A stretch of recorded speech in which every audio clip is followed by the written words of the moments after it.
Guys, siapa di antara kalian yang ngiranya Pak Jokowi itu lahir atau dibesarkan dari PDIP?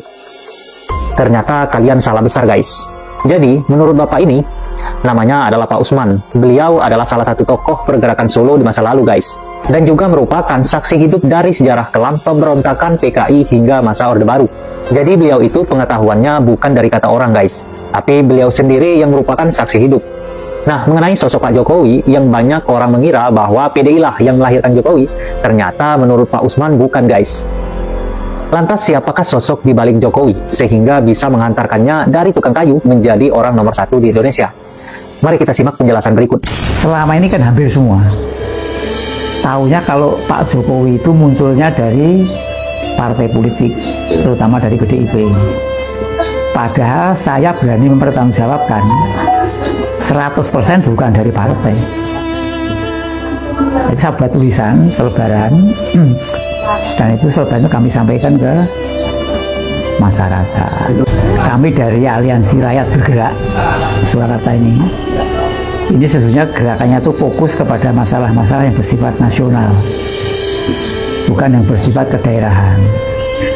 Kami melihat kondisi bangsa dan negara ini sudah dijajah oleh kekuatan asing dan kekuatan asing, khususnya Cina komunis. Ada 3 tahapan yang dilakukan mereka. Pertama, intervensi, mempengaruhi kebijakan-kebijakan pengelolaan negara. Yang kedua, invasi, menguasai wilayah.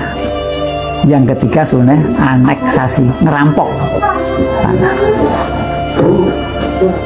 Ini yang kami lihat. Kalau penjenengan punya penglihatan lain, ayo berdebat sama saya. Silakan, kita objektif ya. Objektif. Kalau sudah seperti itu, ya, kami sebagai rakyat dalam UUD 45 diamanatkan untuk bela negara. Apa kami harus nutup mata, nutup telinga? Lihat seperti itu fakta. Jadi gini, di bawah pemerintahan Jokowi, ya, itu lebih mengutamakan kepentingan asing-asing, khususnya Cina komunis.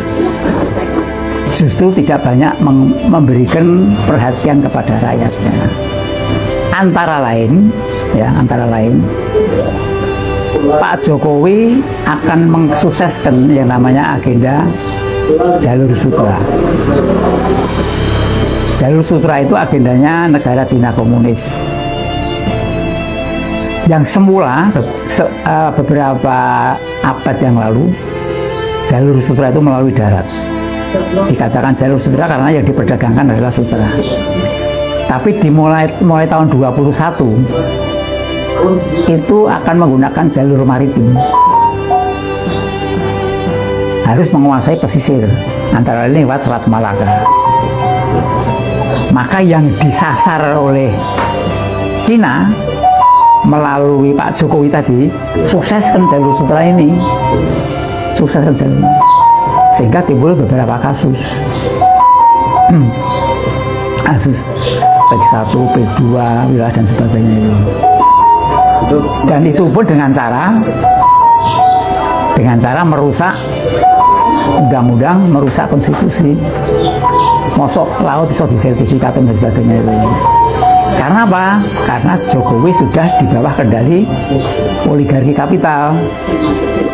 Siapa itu oligarki kapital? Ya oligarki kapital yang menjadikan Jokowi menjadi presiden itu oligarki kapital. Didanai, tapi tolong sukseskan program saya.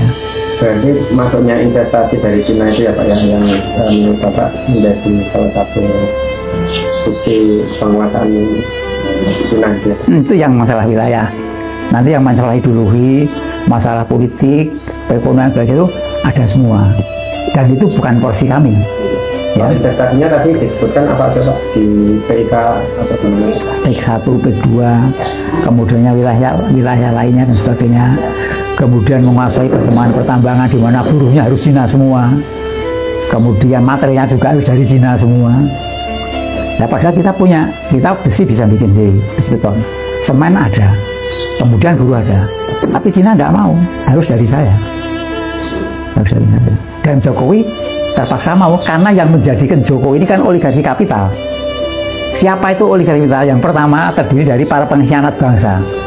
Siapa itu pengkhianat bangsa? Elit politik kita yang punya saham besar di perekonomian. Yang kedua, 9 naga. Yang ketiga dipegang kekuatan Cina. Ini 3 ini luar biasa. Maka gerakan kami sekarang ini berbeda dengan menghadapi tahun 66 dan 98. 66-98 kami menghadapi kekuatan politik, militer, kami mampu. Ini menghadapi kekuatan modal, kami tidak punya modal. 66-98 kami dibantu Amerika, dibantu dana yang luar biasa. Ini Amerika enggak. Amerika bermain sama Cina untuk menikmati Indonesia. Itu yang terjadi seperti itu. Yang terjadi. Ini yang masyarakat harus tahu, rakyat harus tahu. Jangan nutup mata, nutup telinga. Kalau Jokowi itu betul-betul dari PDI, tidak bakalan seperti ini. Tidak mungkin PDI membiarkan. Maka pada waktu minta diperpanjang atau berbeda, Bu Mega kan tidak mau, karena sudah tahu kelakuannya seperti ini.